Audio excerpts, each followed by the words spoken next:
Hiya, this is Kitten Features, and you're listening to ShowX Live with Ken in the student accommodation. Wait, that was years ago. You're listening to ShowX Live with your favorite Scotsman Ken, currently residing in the US of A, and Wayne, mostly from Colorado, but spending way too much time in the Howling Abyss instead of Summoner's Rift. Enjoy the show!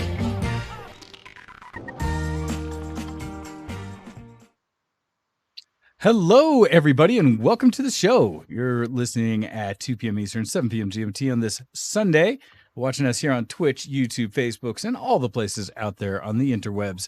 How are you all doing, and how are you today, Ken? Yeah, I'm good. I'm in a good mood today. I'm feeling happy. How are you today, sir?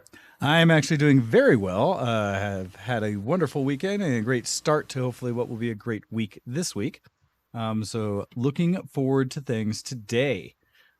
Just as a heads up for everyone at the top of the show here, we do plan this week to have the Accidentals join us. They, when talking to them, said we would likely have them. I forgot that I had Ken looking up at like the sky for what he's seeing of me from when I was streaming earlier. Well, but that the Accidentals will be joining us hopefully for the last quarter of the show, as we've talked to them. So in about an hour and a half, we're going to try to plan to take a longer break than we would at a later time than we would, but to give us an opportunity to get things set up, get them on the call, and so that we can have a little bit of a talk with the Michigan band, the Accidentals, which I'm very much looking forward to. So stay tuned for that. If that's why you're here, know that that is when we should have them. All right, so, but to start things off, Ken, let's see. Let's go ahead and start with a little bit of...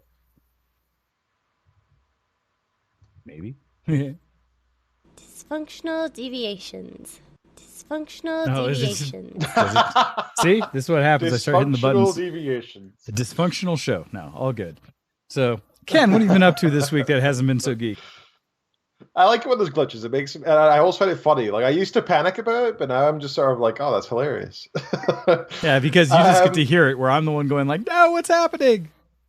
Yeah, I don't know why. I just find it funny now. Yeah, things are pretty good. I've not been up to much. Life's been pretty chill. I mean, I think the main talking point for this week is for me anyway is everything seems to be opening up again. I've seen a lot of states in the U.S. Deciding to open their borders and allow certain people to go back to work, open some beaches, open some parks. I've seen the builders allowed to go back to work here in Michigan. I've seen that in the UK they've started rolling out some people going back to work as well. Germany did this 2 weeks ago. They started loosening the restrictions, and unsurprisingly, we're now seeing an increase in the amount of COVID-19 infections again because of the loosened restrictions. So unsurprisingly, as soon as things start to become looser in terms of restrictions, more people can interact, which means that more people are going to be getting infected, which is not a surprise, and it's something we do have to go through. My concern is I still think it might be a bit too early for us to be going for that much of a release. I think that some businesses, I think we need to find a way for businesses that can adapt to this new world where they can work virtually, or they can do curbside pickup stuff. Or virtual shoppers, people who will go in for you, who are dedicated for it and trained on how to be safe and hygienic and so on. I think those people should be going back to work to help everybody else. But I don't think it needs to be in the way that we've done it before. And I think lots of precautions need to be taken for us during our return to normalcy over the next year or two. And that I do mean year or two. I don't think this is going to be... Well, I don't know about you. I put a tweet out a couple of days ago saying how I remember at the start of this pandemic when people said, oh, it'll be 2 weeks, you idiot Ken. It'll be 2 weeks, then we'll be back to normal. That's all. And I was like, man, you don't get it. Look at history, like this is not going to be some short thing. This is a long-term thing. This is going to be at least a year, at least. That's a really unlikely best case scenario. Well, and it is something that I of course, it's going to take a while for things to continue to open up to states where I think people are more doing their everyday and their regular. I, at the same time, think that I agree with you that things need to open up in a good way. I have had discussions with several people on my social media lists and such that talk about reasons they want everything to be open, a lot of economical concerns and stuff like that. And admittedly, a lot of people who are suffering because perhaps jobs they had, and the people I care most about, have gone away and they no longer receiving money, any paychecks, stuff like that. And so for them, they legitimately are concerned with whether they're going to be able to pay their own bills. For sure, yeah. And that is a major issue, right? That is a major issue. I would say, to piggyback or my piece of what you're saying about how business should open, because I agree, I've seen things opening up around Colorado significantly, more traffic on the road, more people going just general places. Thankfully, still seeing a lot of places mostly functioning like they have in the past during the more social distancing and the more restricted views. And that's a big thing that we have, which is most of the orders I've seen are a reduction of restrictions. However, we're not done. It's not a sense that, oh, everything's open, just go back and be like you were. That a lot of things are starting to figure it out. And I am totally cool with as many businesses as possible opening, as long as they can show, prove, or have some level of how they are doing business such that their patrons and their employees can still work with social distancing and using safe precautions in that way. Yeah. Just in my own experience, because I had two things I did that kind of were back to the norms type things. And it was interesting to see how those kind of worked. And so first thing I did is on Friday, I went to the optometrist. I need to get my eyes checked out because I'm old and my vision is not what I wish it would stay, even though I shot lasers into it almost 20 years ago. That as I got checked out and went in, they changed a bunch of things in the procedures where it's by appointment only now, no walk-ins.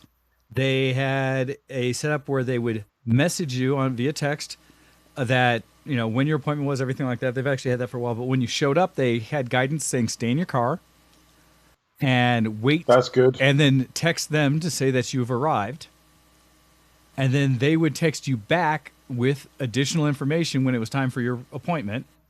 When they did text me back, they then told me to wait, and they had 2 stations set up outside that were separated for you to wait for then a nurse or someone who is working in the office to come get you.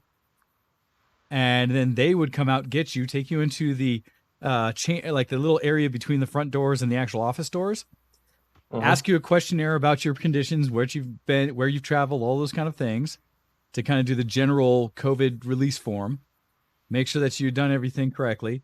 Then they would take you in directly into the office where you're going to, the room you're going to be seen in. Upon entering there with the technician that first takes your work, they actually had, because every one of those offices has a sink and such, and normally just the people working there do, they ask you as, a patient coming in to wash your hands, as well. Now that you're in there, you had to wear a mask the entire time. Sit down, and then all of the procedures they did to keep everything clean. They had means to let you only travel one directionally around the office because it's a big loop, so that you don't have people passing each other and such, any patients and things. And they were it was very slick for me to be able to see what they were doing where I felt comfortable. They were being as clean and protective as possible. And so coming out of that situation, think that this optometrist's office absolutely should be open for business right now, because they're doing everything you could possibly do to keep themselves and others safe. That they had instituted all the protections in the office of face shields and stuff, like receptionist desk, everything had shields up in there. It was so well done. And so for me, regardless of the business, I think if they can show the procedures they're doing to successfully keep everyone safe, go nuts, be open. Now, the challenge I have with that is I don't think there's any clear guidance of what that means. Because I don't think that any of our officials or our, what do I want to say? The various people who should be providing these things is providing clear guidance for what people should be doing. Absolutely. Like they're being very vague. It's almost as if they're doing it because they want to not be culpable for any issues that occur. So, if they say go back out to work and don't wear face shields, and then infections increase, Well, they could be the finger could be pointed at them, right? So they're instead they can. saying, "Oh, go back to work if it's safe to do so." Well, Maybe you're it's kind getting of dumb. nebulous things. I feel like there should be, if in any situation where you have a government, be it state, federal, whatever, telling types of businesses, parks, other things, how they can and can't allow people, the restrictions that are out there, then there should be clear guidance for what it means to, you know, get above the bar such that you can open, that you can do your business and maintain those restrictions. So there should be things like that means you need, basically face shield or some kind of protection between cashiers and stuff like that, that you need these kind of cleaning procedures, that you need to prove that you have this kind of things that keep social distancing in place. And I think as long as you could do that, because and set up as a thing, it could be a quick inspection, right? From a group that comes and sees it, looks at it real quick, checks it off, gives them the sign, says, yep, put this up. You are now clear for business, and go. And then it could have a thing as well that says, if anybody who is a patron here feels like the company is not maintaining it, call this number. Maybe they get checked, and then you could at least have a procedure for all businesses of all types to open. And as long as they meet that criteria, good to go. So I don't know if you saw the news today, but Pritzker has created a new tier of punishment for businesses ignoring the COVID-19 order. I put a link to the article in the chat there. It's from WTTW.com. But bars, restaurants, and other businesses that are open to customers in defiance of Illinois' stay-at-home order are now being risked with being charged with a misdemeanor. So basically, what they're doing is, first of all, it's a warning. So they'll come by and the police will say, businesses, you can't do this. You're not following safety regulations. This is a warning. And instead of just instantly shutting them down or arresting them or anything, they're just saying, like, look, this is a warning. You're welcome to do curbside, or they'll advise them what they need to change. And if they do not change, I think it's within a day or something, they will then go in and charge them with a misdemeanor, and they can also get their license revoked if they sell liquor, for example. So I think this is a really, really smart system, because in the end, there's a lot of people in the US who, for some reason, are protesting and opening businesses against the legal rule for whatever political reason they think they're doing it. They are, right? The good thing about this approach is we're not necessarily punishing the businesses for making these mistakes. We're instead making sure that they're aware of the law, first of all, by giving a warning.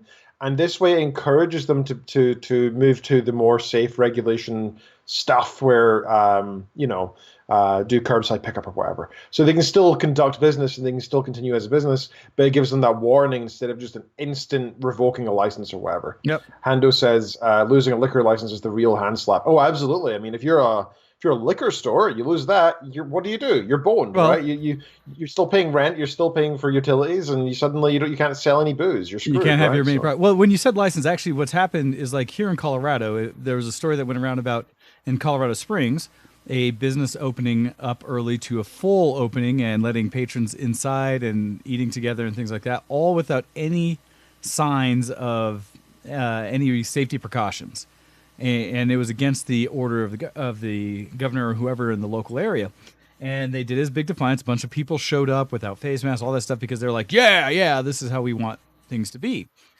And the response from it was they lost their business license. Oh, that's big. I don't shut down. think it's a terrible. I don't think it's a terrible thing. I mean, like, they were that was blatant disregard of the rules, right? Exactly, and that's my challenge. Is there needs to be the balance. This is another one where I will propose that there is a balance between those people who want to completely go back to the way things were before any precautions were being taken from a legal perspective or from a government perspective, but then there are those who would like nothing to change in the sense of what's opening, such that we can enforce as harshly as possible people continuing social distancing. And I believe, like all things in life, there's balance. And unfortunately, because of politics in today's day and age, all we're being sold are black and white solutions, or very contrast solutions with no gray area in the middle, with no option in the middle for some balance, some level of we can do this much, getting towards what everybody's asking for, or what a major group wants, while coming back and still maintaining these things to keep it safe. That's one of my biggest challenges. And I've seen it through, because the flip side to those of us who are concerned with public safety and health is that there are a lot of people who are concerned with the long-term effects of the financial issue of a lot of companies being shut down and businesses that, and I know in Colorado, we've been watching a lot of restaurants who are gone. We had several that had the example, and one I just had eaten at not long ago. So one, Ken, that we went to. Super Salad, the one that we take, is either Sweet Tomatoes or Super Salad, the one that I took you to, that chain has shut down and will not open again. God. That's really sad. Yeah, they're gone. Partly because you saw how they're designed as a kind of a la carte. You go in there and pick things up yourself. The ability to keep that clean and that style in the way of what we're currently dealing with would be nearly impossible. And so they just completely, and through the means of having been shut down as long as they have, they're gone. And so there are businesses really sad, that aren't making it. The truth is, I think the people should be rewarded, right? The people who are unemployed, or the business owners who are struggling and generally can't make their own rent or whatever, they need help from the government. They need assistance. I think everybody should always be entitled to the basic allowance of you need to eat, you need to survive. Owning a business is not a necessity, and if your business fails because of the current crisis, that means that sadly your business just can't make it because it's no longer required, right? Sadly, but that's the problem with capitalism, is that when the environment when you changes, when you actually let it work like people profane that it should, some businesses will fail. The thing, right? Capitalism should, because this is a capitalistic society, and this is what has been chosen and wanted by the people. When the environment changes and a business can't adapt, the business should fail. And sadly, that's the way it is.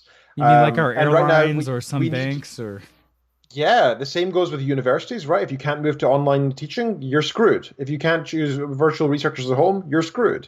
Well, if you're a restaurant, you can't do curbside delivery or pickup or whatever, you're screwed, right? Well, and that's just sadly the way it's got to be. I've seen a lot of companies and businesses that have adapted, right? So that is a challenge in today's thing. I will say, though, that at least in my own experience while I was out, because I said the good one about the optometrist, equally I've seen some good things. And to segue into, I'm going to show what you posted for me, Ken, the pic, share that desktop so that people can see. You had mentioned that there in Scotland, you had a post about a gathering of people protesting the lockdown. So it's quite funny. This is in Fife, the Kingdom of Fife in Scotland. Yes. And an American who now lives in Dundee organized a anti-lockdown protest, and that's it there. So the title says, this is the lockdown from yesterday's mass gathering in Inverness to protest the lockdown. Apparently 10 people turned up. So there was more police there apparently patrolling in case there was a big turnout than there were actually people protesting. Which is hilarious. It just shows that Scotland generally is pretty sensible. I mean, that's not crazy. And plus, the lockdowns in Scotland are much more lax than elsewhere because there's sparse living conditions. Like, people are usually pretty far apart anyway, so it's generally fine. Also, Jolly Air in the chat says, our neighbours across the road have been getting together for the last 3 days. There's about 30 of them that go in and out in total. Age ranges from newborns to old folks. And their nan is about 70. I don't get why they're putting her at risk. I don't get that either. As I said in the chat, I would be phoning the police on them. I'd be saying, like, guys, there's a gathering here. It's endangering not only my neighbourhood, but the elderly. I don't know if you've seen the latest news in terms of the new symptom that's occurred with COVID-19. Have you seen this one? For children and younger ones, about the kind of phantom respiratory thing that they're seeing? Yeah. It's also the rash, an extreme rash. Oh, I haven't seen the rash one, no. Yeah, they've been getting, it's really bad actually. Their whole body is covered in this really thick red rash, and there's been a number of deaths as well. And they don't quite understand how it's related yet. I mean, it was just discovered. But this means that, everybody was saying, oh, well, the kids are fine and there's a low percentage is going to, it means that it's now affecting more people, and that's scary, right? Especially since it is kids. Well, it also goes into the concern that a lot of professionals have said, doctors and such, about this being a novel virus, that it is new and we still don't understand and know everything associated with it. Initially, it has been hitting all the people with predispositioned weaknesses to it, being either conditions of their own lungs, respiratory, age in general, things like that. But we're seeing that it likely could be extending even further and stuff like that. So, yes. I mean, it's no surprise, right? I mean, considering how much it's spread, how many hundreds of thousands have been infected across the world, it makes sense that new symptoms are going to start cropping up and it's going to mutate somewhat. Because even though it's got a lower mutation rate than a lot of diseases out there, if there's enough of the virus around, you know, if you have a 1%, if you have a 0.01% mutation rate, that just means that 1 out of every 10,000 will still mutate. So if you have hundreds of thousands that are now hundreds of thousands that are now infected, that means that you can have tens of thousands mutating. Some of the mutations will, you know, do nothing. A lot of mutations are like that with genetics, but some of them will be enough to show extra symptoms and cause additional issues in the body that's being affected. So it's crazy that this is happening, and we need to take it seriously. And you know what? Even if you don't believe, like, I saw a few posts about this recently that I so agree with. Even if you don't think that face masks help, even if you think the science is out, even if you think that the billions of dollars that go into the research behind COVID-19 right now, and all those hundreds of thousands of people who've spent their entire academic lives researching diseases on a cellular level and are, you know, experts beyond anything you possibly could be. If you have done a quick Google search that defies what you think they know, still put on the mask. Because you know what? The amount of time it takes for you to argue is way less than it takes for you to put on the mask. Just put it on. Put on a mask.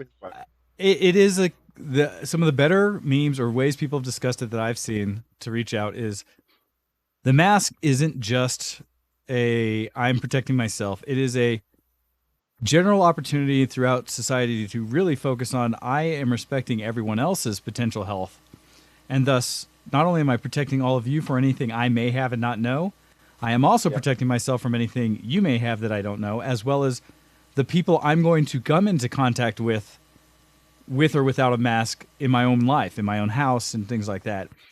And arguably, yes, it is not a hard thing to do.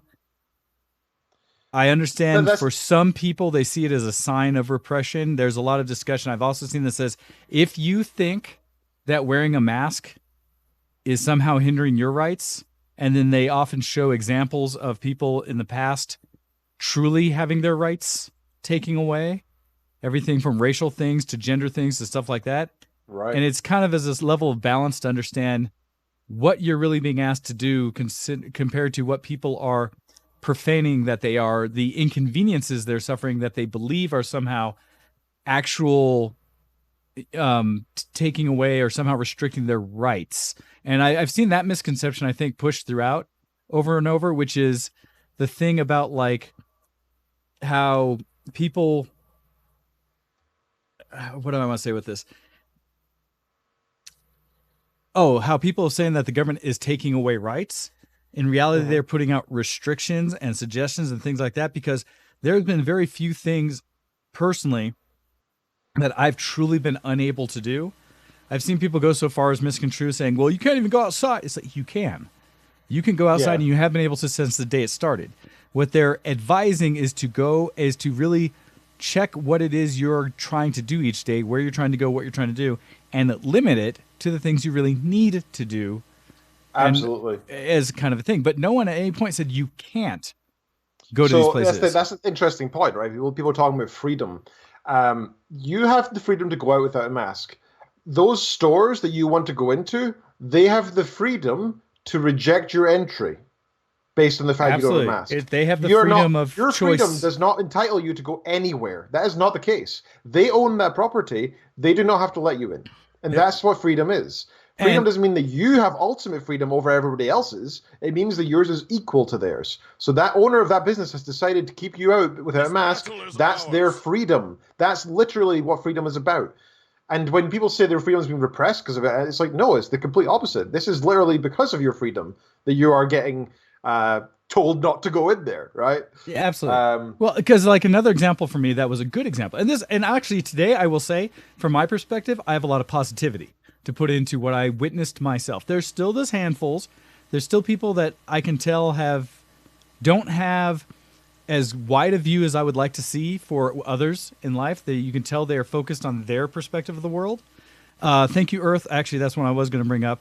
That said, the sign, if you have forever been able to handle the sign of restaurants that said no shirt, no shoes, no service, then you shouldn't have a single thing to say about people who say no mask, no entry. It's the same level of limitation, and nobody has been bitching or crying about their civil liberties, their freedoms, or anything when it comes to no shirt, no service signs. So your argument is null and void. It doesn't exist. You're just finding this thing to make noise about because you don't like it for some reason. So shut it. Anyway, but on the positive note, so the other thing I did is I got to go spend the day at the park yesterday. Went down to a park downtown, and that one was a good example for me. I wish I had taken some more pictures of it because there were groups, lots of groups out at the park. But man, if these groups weren't doing such a good job of being in their own little groups and choosing locations separated enough from each other to not interact or hinder, right?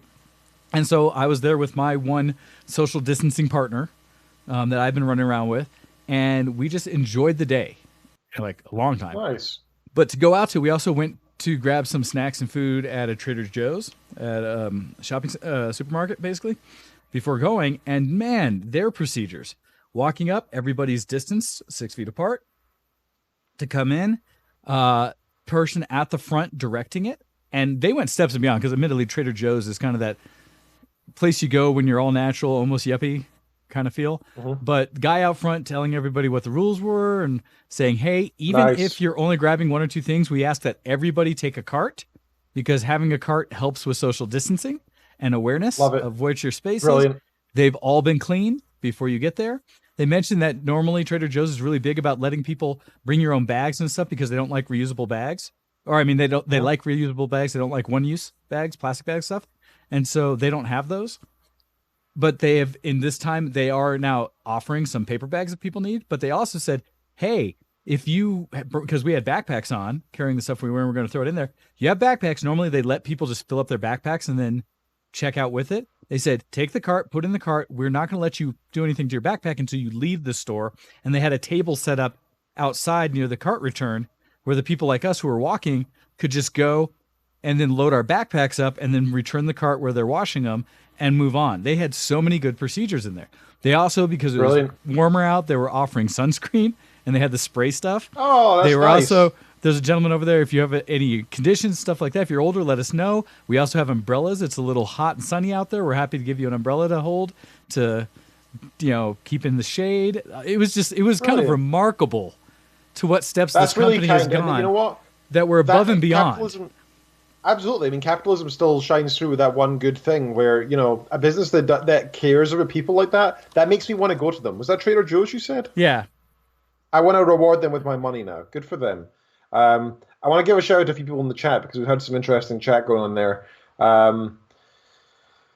Mika Sorano says, I've been so stressed with how many people are not wearing or improperly wearing masks. Yeah, there is a specific way to wear your mask. Google it. It takes 2 seconds. And guys, have something across your face. If you don't have a mask, put something bandana, there, scarf, something. Whatever. Well, and anything's better than nothing, And I've, just for the sake, and I wish I had the example here with my mask on, I've seen people do it, but testing it myself, putting my mask on, it's a dual layer mask. I sewed it myself, but I put it in front of my face and blow as hard as I can and cannot feel me breathing onto my hand. Nice. If you want any understanding of how much it deflects or captures what you're breathing in and out, it makes a huge difference.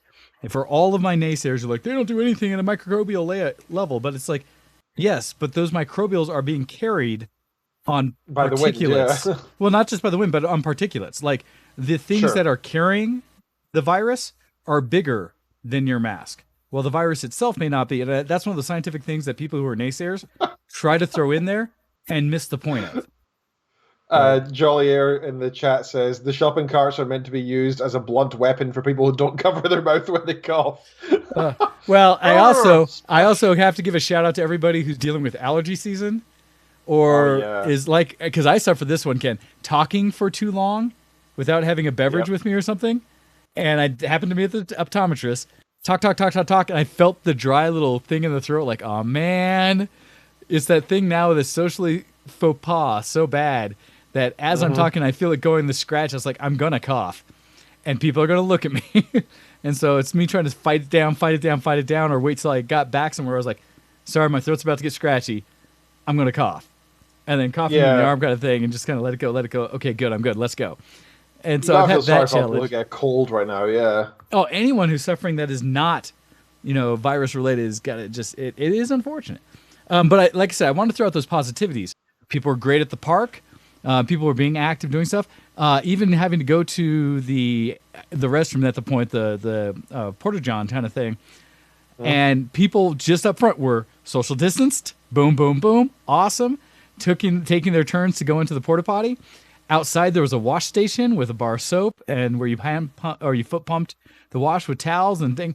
It was such a good thing to see. Where my friend and I sitting there chatting afterwards, looking and observing the park. We're saying, this is one of those examples where I hope a lot of the lessons we're learning about social distancing become the norm. That I want to keep some of these behaviors that, in general, large groups of people I don't know respect that it's okay to be a little different or separate from each other.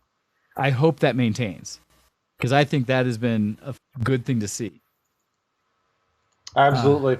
Also, props to all the people who are wearing a mask when they are uncomfortable, they have anxiety, or it makes them feel, whatever. They can't wear it for medical reasons, but they force themselves to wear it anyway, and they struggle, but they do it anyway. Props to those people, because you know what? I know that wearing a mask is a pain in the butt. I hate wearing mine. Whenever I go out, I'm like, man, I feel like I'm having this it's like moist under your mask when you breathe for too long, and you're just like, oh, it feels gross. Like, I wash my masks every day now. It just constantly feels gross under there, and so like I'm always worried that, like, I don't know, like there's like way too much moisture, and maybe I don't know, it's just a gross environment, isn't it? But I'm like, I'm gonna wear it anyway. It doesn't matter. I'm gonna wear it. Mika says, unfortunately, my mom says she has a panic attack. She wears a mask despite me giving her 3. She isn't wearing any of them That's at tough. all. Well, and there's things that you can go with it. But your mom shouldn't be going outside then, right? I mean, if you can't wear a mask, you shouldn't be going out. There's a piece where I've also seen a lot of people wearing bandanas and stuff like that aren't full masked, but still at least start to accomplish that point that it deflects, it captures a lot of that intake and out of air. So if the full mask is too much for you, there are other things you can wear that at least provide something. And we even saw when I was walking around with my friend yesterday out and about as we're doing things, because it's downtown, one of the big challenges, and I don't know an answer for, is it's warm enough weather in Colorado, it's downtown enough that a lot of homeless people are very apparent everywhere. And we saw someone coming out of a liquor store who did not have a mask, but instead had what was almost like he was wearing kind of a shawl thing or something, fabric around his face, and he had kind of just manhandled it up around his face and held it in and out of the store. And once he walked out, let it drop. And again, because there's the thing that once you're not around people for a pretty decent distance, you don't need the mask on the whole time. But there is. I kind of agree. I mean, like, when I'm out with my mask on, if I'm walking the dogs and I'm with my wife, and like if we go to a large open area where I can see there's nobody nearby, yeah, we'll take off our masks temporarily to relieve ourselves, like with some fresh air. But as soon as our rule is not when we see people, it's when we get near anything that could have people, right? If we're on some streets that have corners and stuff, and somebody could appear, we wear a mask. That's it. That's the rule. Like, if we go into a public store or anything, we would never, ever, ever take off our mask. It has to be on at all times there. I mean, yeah, it's just common sense. Oh, right? absolutely. Common sense. Every store I go into, every time we're coming up on groups and stuff like that, thankfully, when like around my neighborhood, it's so sparse. If I go for a run or anything, it's usually fine. And then because I don't run with a mask, but I run on the bike paths in the street. And so I'm not near where people are walking. And if I'm on a trail, when I run, I make a huge detour off the trail and give them maximum space. I'm big about that. I don't know about you, but here, people, I think it's because it's a student town. There's still a lot of students around here, but I guess they're of the opinion that they're fine because they're young or healthy or something. But like yesterday, me and Kitten were walking back. We took a really long walk with the dogs, like 2.5 hours or something. And we're on our way back, and there was this couple on like a single path coming towards us. And like if we stayed on the same path, we would be within like a foot of each other, right? Which is really not okay in my book. So we looked at them and thought like, well, they've got space to move to the side, and we don't. Like they had where they were, the pavement was really wide. Where we were, it was really narrow. But they just kept walking towards us, and we were like, "Man, what we?" So we just walked right onto the grass in somebody's lawn because it was either that or a busy road, right? That was our two choices. So we trespassed into this person's lawn, and I hate doing that in the U.S. because I know how people are so like concerned about their privacy and what's theirs is theirs and their property and such. I try to respect that when I'm here as much as I can, but I didn't see any way to continue, following the social distancing guidelines. So we walked right into this person's lawn, and these two people glared at us like we were like doing something heinously wrong. They had no masks on. They were just walking down the street towards us. I was like, guys, you're like 22, like you're probably university students based on the fact you live here. You should really know better than acting like that. One, you should be wearing masks. Two, even if you don't believe in this stuff, have some respect for everybody else around you who does, right? Just move out of the way. It's not hard. It's just polite, right? But I think that is actually when you're really seeing one of the challenges that we are seeing highlighted with how people are reacting to the various restrictions, what people are hoping everyone will do, is that a lot of people do not really respect or see the value of what others are doing. I've seen the glares of people thinking this is not as big a deal as society, the media, whomever you want to blame, are calling it. I do myself lean on the whole discussions of memes and stuff that come up like, oh yeah, on my social media, I'm seeing all of these people with a high school education telling me they don't believe in stuff, where all the scientists, professionals, CDC and stuff like that who've done this their whole life are telling me, here's how you should do things to be safe. I should totally listen to my, friends or people I've known who didn't do anything scientific in their lives. But that's the thing. You don't need to have like a PhD to have common sense about this, right? I agree. You don't even need to have finished high school. You just need to listen to the people who have studied this stuff. The organizations that are put together for this thing, they're not political, man. Like these organizations are not political. The challenge is that the idea of following this guidance has been politicized.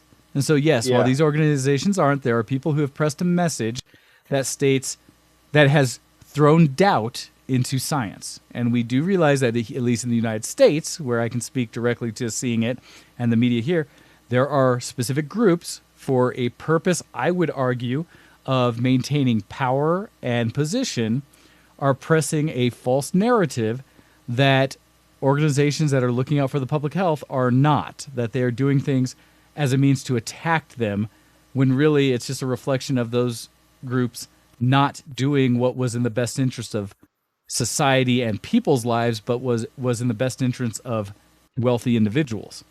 And so a lot can be said about that. But like I said, I wanted to throw the shout outs to the positive, because there has been some. I agree that negative still exists, and I've had similar challenges walking down the street, that there are some people who seem oblivious or don't care, or for whatever reason. And I don't care, in the sense that if they want to try to judge me for doing what I think is necessary to be safe, I don't care. And I have stepped into lawns, I have stepped into the street, I have done things like that to be aware. Or I have often, when I see I have room where I'm at, stopped where I'm at, moved to give room and let the person walk by, and I don't care what view or visibility or how they react to what I'm doing that I believe is giving me the best opportunity to stay safe and those around me. And so I think this has actually given me some confidence in public, because people always care what other people think, and it's something that I think the older you get, the less you do care about what the public think of you. But I don't care what people think about me. I wear these masks that we have, those stupid little faces on them and stuff, because my wife likes them. I think they look a bit silly, but I don't really care. And I know people look at me like, oh, look at this massive dude wearing this silly face mask with a little like cutesy like character thing on it. And I'm like, I don't care. I'm wearing a mask. I'm doing the right thing. I don't really care. Like, this could be pink Barbie. I don't care. It makes what you said, difference to me. It's a mask. What you said is something I'm actually hoping catches on more. And I'm surprised, or I would love to see my friend yesterday and I were talking about this one. I would love to see those companies that allow you to do like your own personal T-shirts and stuff like that online, having personalization of face masks, of like the hand sewn type face masks, have patterns where you can get your own printed ones. I actually want to reach out to the group I know who does printing to get some custom fabric printed with pattern on it, so that I can just sew my own face masks that have whatever I want on them. I have tons of ideas for it. No, you're fine. I'm sorry, Wayne. I'm going to take my headset off just so I could quickly show, because we had a request in the chat for me to show his mask. So make sure you turn towards the camera, Ken. Oh, he's going to put it on. Ha! And so that is cute. That is adorable, Ken. I like the little. That is pretty much an anime face. Yeah, so I like that even more. Yeah, pretty much. Yeah, I like that more. But who cares, right? I would wear this whatever I had on it. I used fabric that I have. I want to do some other stuff that's really fun. And I have actually seen, Mika said, what about a face mask printed with your actual face on it?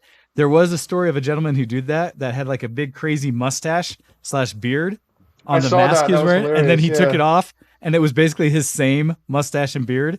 And then when he did remove it and people looked, they lost and started just laughing their butts off. But I've seen such a variety of masks out there to everything people are trying. I would like to, and I think it was Jolly that said it a little bit, he was asking you to show, but I would like to see it become the new norm to kind of accessorize with your mask and see more variety and fun and good with the mask. I think that is such a great opportunity right now, because I've seen a few people who've done it where they've had some really neat patterns, and I want to see more of that. I think it's cool. Ando said something funny there as well.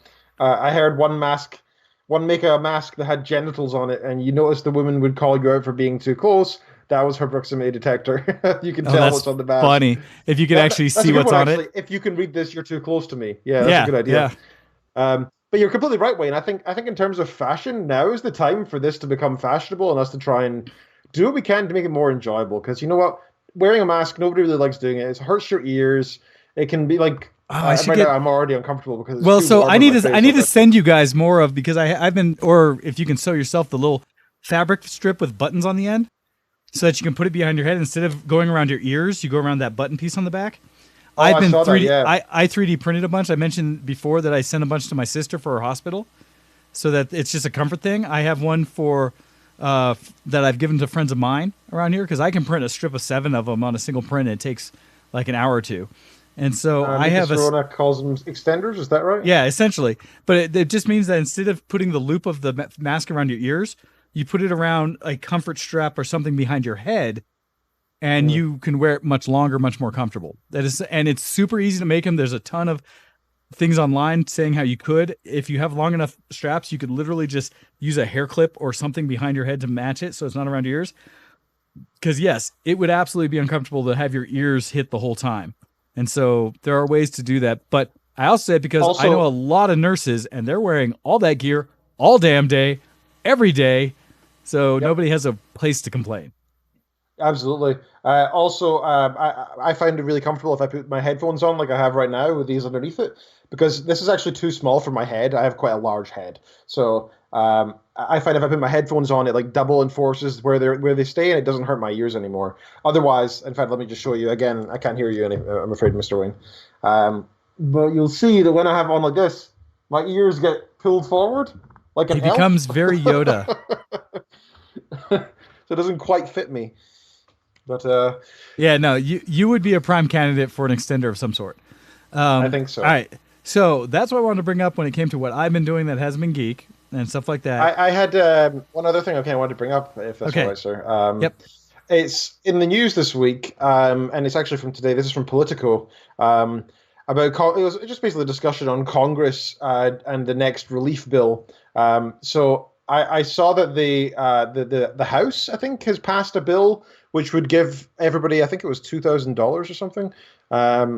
But they say there's no way it's going to go through Congress. So it's more like the first step in this next check coming out. I can't believe how slow this has been. I mean, there's only one check that's gone out, and this has been going on since February?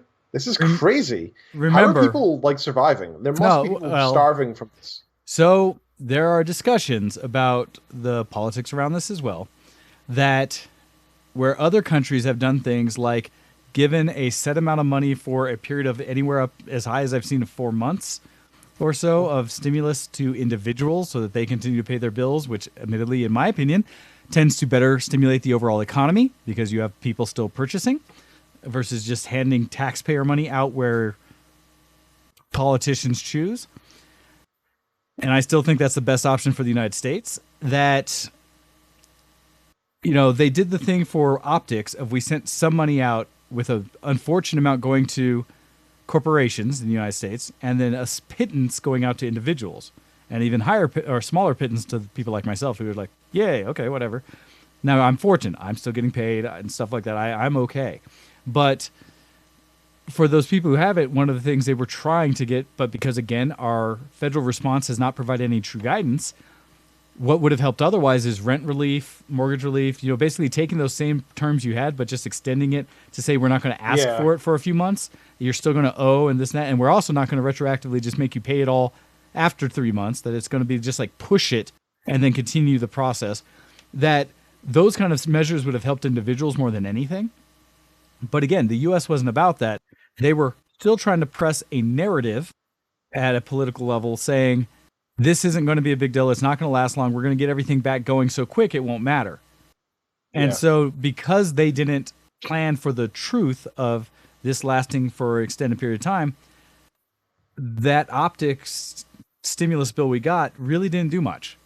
And then the other side of it is people have been living on a lot of unemployment. But this is another one of the concerns as to why they're trying to open businesses so fast, is that unemployment is being hammered. And if the government can designate that your business should be open and somebody chooses not to go to that job, they then get fired and have they are no longer eligible for unemployment.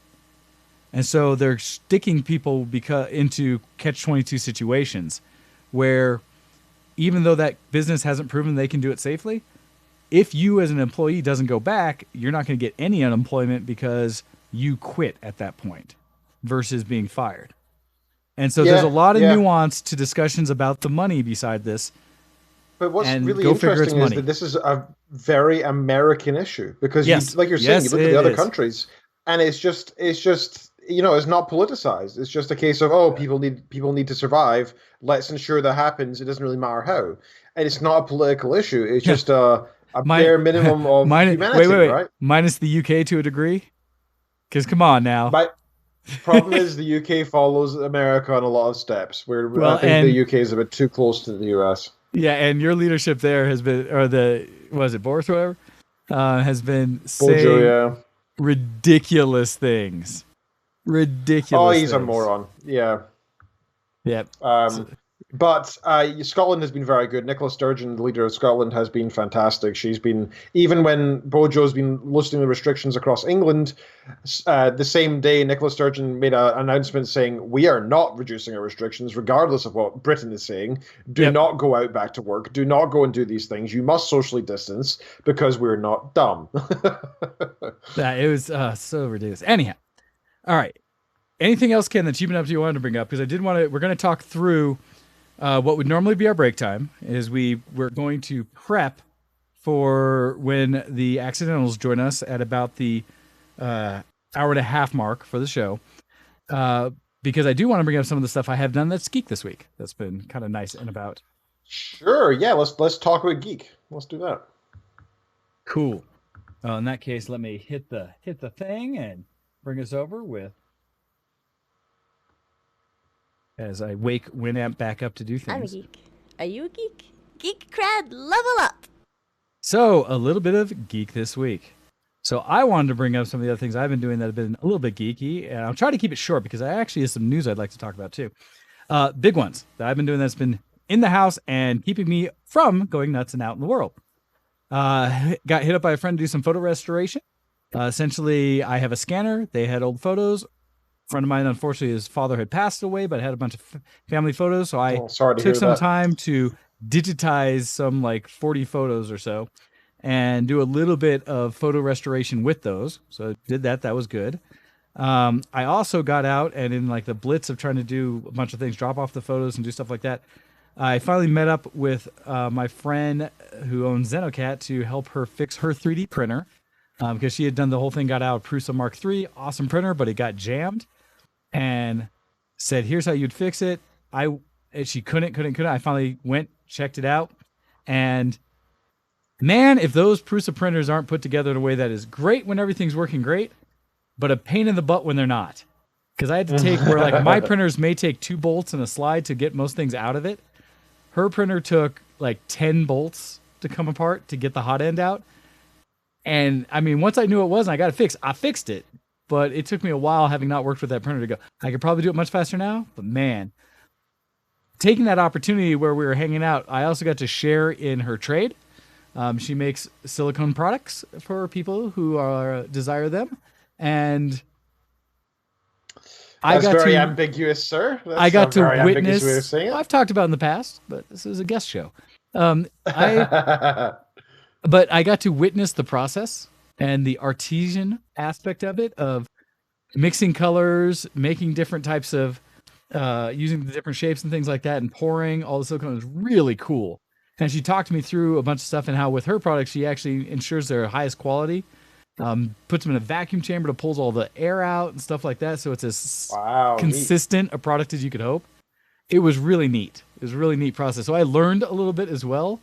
And it just, all of that was cool. What other things with that? Separately, I've been working on VR and stuff like that.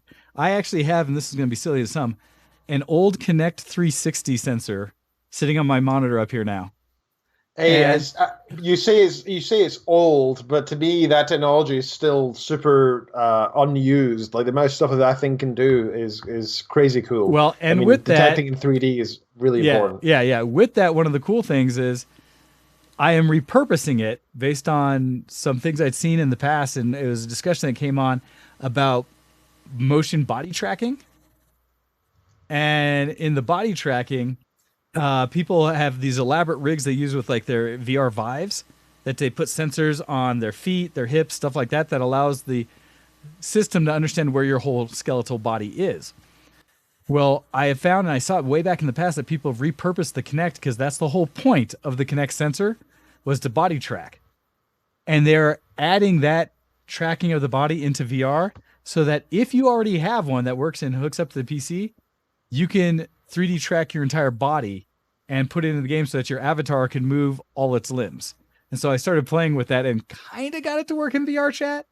Kind of interesting. I still need to play with it some more, but what a cool use of old tech. And the last one I was going to say is hopefully others, not just me, helped destroy Epic Games servers this last week, because I went and acquired GTA 5 for free from the Epic Store and actually started playing it a little bit. And dang, because that is a game that's been on my list forever, essentially. Something I've wanted to play for quite some time. And I was quite happy I got to do so. So throwing that out there. Very but cool. that's pretty much what I've been doing. That's been Geek. I also acquired a copy of Grand Theft Auto. It was very nice of them to give that away for free. It's crazy that they did, actually. I mean, it's still, what, like 20-something pound, 30-something bucks? Did you know that the GTA 5 has made more money than, I think it was the entire of the Marvel Universe movies? Like just 5 itself, not the whole series? Yeah, 5 specifically. Okay. It's one of the best. It's made more money than I think any other franchise. I think it was some crazy stat like that. Let me find out exactly what it was. But yeah, like the fact they're giving it away is mental. I think the reason that they were okay with giving it away is because the money they make isn't necessarily from the game. The money they make is from their online platform for it now, right? Like they I don't know what it is they have, like do you know how exactly they is it coins or whatever, dollars, fake money? I don't understand. Oh, like in the game or something from the online I don't know. Yeah. I have not tried it out. I don't know what it's called. Yeah, I don't know. It's something, because I keep grabbing the Epic games. I love that they've done that. But it's one that it's crazy because that is such a big game, and because at the same time Steam did not discount it at all, or their discount was some little bit off. So instead of $60, theirs was like 30 or something like that. at the same time. And I've seen a ton of memes about the PC Master Race World stuff saying that Epic's release of GTA 5 is going to be their biggest push into their distribution compared to what Steam does. And a lot of people were trying to say, like, come on, Gabe, what are you going to do in response? You got to give us something, do something. Don't just let us sit here, hanging on the fact that, a whole other service is giving out GTA 5 and we haven't seen anything from you. And people are commenting like, you gave us like a free weekend of this game, but that's it. And so it'll be curious to see, especially as the, as the Steam sales start to come up here shortly. I just had a look as well on the Wikipedia page for GTA 5. GTA 5 generated more than $850 million in worldwide revenue, equating to approximately 11.21 million copies sold for Take-Two Interactive. Wow. It nearly doubled the analysts' expectations for the titles as well. As of December 2019, the game has shipped over 120 million copies across all platforms. So you can think about how much money that really is, like considering that was between $20 and $60 throughout its life, right? Plus, you can buy stuff in-game currency, and as was explained by Joliet, Shark credit card in-game. So you can actually, like, the amount of money they've made is in the billions. It's insane for one video game. I've not even played it that much. It makes me feel like I've really missed out on some cultural thing here because this is the third best-selling game of all time, apparently. It is huge. I've seen a ton of things done about it online and what the online community does. I've just barely touched it. It's nice because it's been a long time since I've been in a GTA game. And this one is really good just right out the gate. It's like, okay, I like this. This is fun. I will probably finally spend some time in here. So that's really cool. But yeah, that's what I've been doing. This has been geek. Do you have anything else really geek this week for yourself? What have you been doing, Ken? What have I been up to? I've been playing not much in the way of video games because, like I said, I decided to take a week off and try that. So I started playing. I did play a couple games when they were socially based, and on Thursday was one of the nights because I played Fortnite. So I made a map last week in Fortnite and a sort of creative map. I put a lot of time and effort into it, but the problem is their map making tool is not very good. Okay. I got this. I made a sort of platformer island map, so you jump from island to island using various tools in the game. And when I tested it solo, it worked great. The problem was when I took 6 of my friends on into it, and I was like, "Oh, this is going to be awesome." The respawns didn't work correctly with that many people. The timed event started to fail with that many people. The settings were just really non-intuitive. It was very easy to just accidentally kill each other. Or one of the things I discovered is I wanted them to be able to destroy parts of the environment to recycle and use for building materials so they could build their way out of certain puzzles. Okay.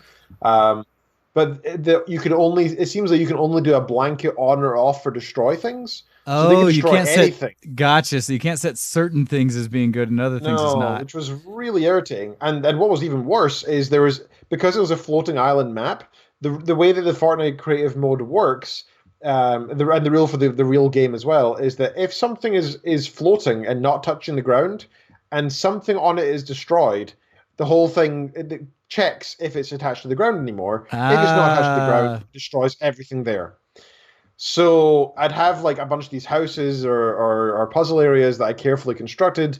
Somebody would go over and hit something once, the entire structure just fell down. Oh no! And I had to restart the whole map, and so I tried turning off the building stuff, and I ended up having to like restart it like 6 times. And after like 50 minutes, I felt bad because we only have one gaming night a week.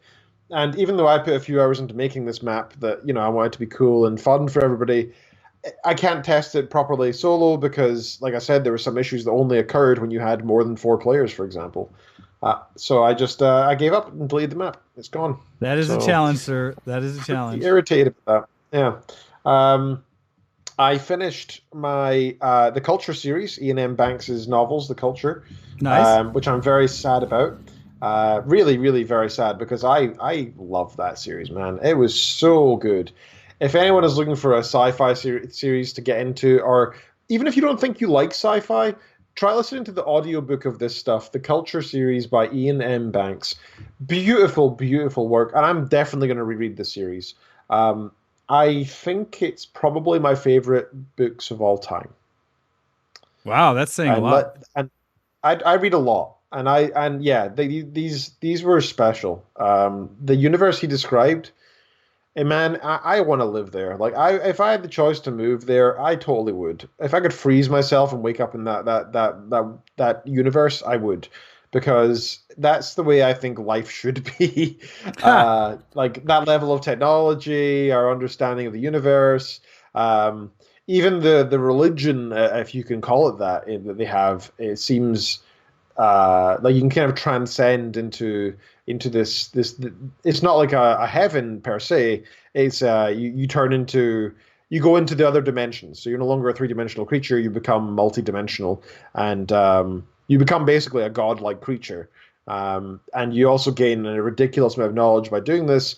And generally, what happens when people or creatures or AI do sublime, which is what they call the transcending or ascending. Okay. They tend not to talk to the 3D worlds anymore because they say it's like trying to describe an engine to an ant. Like there's no point in going back. Nobody will understand it. There's nothing of interest there anymore. Gotcha. You see and perceive so much more of this. It's basically a type of heaven, but not this like sort of like basic heaven that we like to think where everything's just great all the time. But it's basically real life. They just say it's unexplainable but great, and I thought it was a really interesting way of describing it in a sort of scientific way of it's not heaven, you literally transcend into a different dimension, and it was interesting. The whole thing's fantastic. If you ever are looking for something to read, anybody out there, Ian M. Banks is the Culture series, Scottish author. He was from Kirkcaldy, which was Kingdom of Fife, right across. An hour from where I was. In fact, that was the same town I was born in. Sadly, the author passed away in 2012. This was the last book. Hydrogen Sonata is the one I just finished. That was the last book that he wrote in the Culture series just before he passed. And man, I feel like that is like one of the biggest losses to humanity was his death, because he was producing such amazing literature. And now I am reading Kyle Alexander Romines' new novel that's just out on Audible that he gave us a free key for, I must say. Don't think that I'm... So this is, technically speaking, he... it's free. So we're not asked to advertise it, but we want to. It's called The City of Thieves, and it's read by Matt Addis. Fantastic narrator, by the way. Really good narrator. I think that's a large reason why I love the audiobook so much. Not just the great writing by Romines, but also the fantastic narration as well. So I'm not too far into it just now. I think I'm half an hour out of 11 hours into this book, but I'm already thoroughly enjoying it. I love the characters. I love the brutish nature of the main character, the Warden of Fall himself. It's just super interesting, and I'm excited to continue. Awesome. Yeah, and that's what I've been up to with my geek, sir. That's what I've been up to. That's very cool. And actually, I'm looking forward to that, because that's one of the books on my list, as I've got a few going through. And it's actually appropriate, because as we get ready to discuss and see things with the Accidentals, one of the things they definitely push out each time is a new book that they're doing each day. In fact, they on their Daily Breather that they do on their site on Facebook, they do kind of a meditative thing where they'll breathe, they'll share a song, either one of their own or something, their take on a song. And then they, at the end of every one of their Daily Breathers, they've recommended books. And so they have a huge list that we're going to share when they come through as well. So that's awesome. So very cool. I did want to jump in and throw some quick news that I've been catching up and seeing lately. And yeah, please do. So with that, and actually, it's right there. I was going to say, I have to make sure as I talk about this that everything's set for me to, get a call when it comes in. Yes, the Accidentals have been emailing me. Everything's going ahead as planned, everybody. So we will see them very shortly. And in 10 minutes, we'll be taking a 15-minute break or so. In 10 minutes, we're taking a 10-minute break or so. And they'll be calling in, and we'll be back together. Yeah, and we'll see sir, your geeky. So there's a few Yes. news items that came out that I thought were kind of neat. I won't be able to go into them in depth today. Actually, no, I'll do the one that I think is really cool. And that is, have you guys seen the latest visual that came out about Unreal Engine 5? Yes. Oh my God. I've been sharing with everybody who's vaguely interested. Even my researcher got friends in engineering and computing science. I'm sending them that link and be like, look at this. And they're like, oh my God. And these people work in, servers that have like 10 GTX All the Titans stuff, right? in They've them. got everything. Yeah, and their minds were blown by this. It is beautiful. I can't believe it's running on a PlayStation 5. So there's a couple things about this discussion, right? And one, and I give us the rest of the time we have until we take our break to talk about it, because I'm going to share some of the video that they have that Unreal put out. You can go to their YouTube channel and a bunch of other places. But one of the key things about this demo is, like you said, they're saying this is running on basically PS5 hardware. That's how they are pushing this. And so right away, one of the comments that has come up about that is, what a great low-key way for Sony to get some advertising out there without actually having to do it themselves. By just saying, absolutely. here, check this out and what this technology can do. But what they're showing is just, this is all running real time on whatever hardware that is. And they're talking about the number of triangles it's able to push, how fast it's able to push them, how it's able to take workflow that normally they would have to go extra steps to take something that they modeled and turn it into something that's playable by reducing counts on things like lighting sources or polygons or such like that. Where this one, they're saying they don't have to. They're actually pulling in the engine's able to do it themselves. And like they're showing here, this is specifically all triangles. What looks like noise are triangles being rendered. And so they are talking about some of their models bringing in scenes of theirs having billions of triangles being rendered at once, which is something that is completely unheard of from old school, just what you could even push to a system. It's talking about how it's calculating lighting in real time. They show that it moves the lighting. Look at that detail. Look at it. It's insane. As I jump ahead, they show when they turn off the volumetric bounce lights of the city and stuff, and then enable what the lumens does and how they can move the lights and how it's all real time.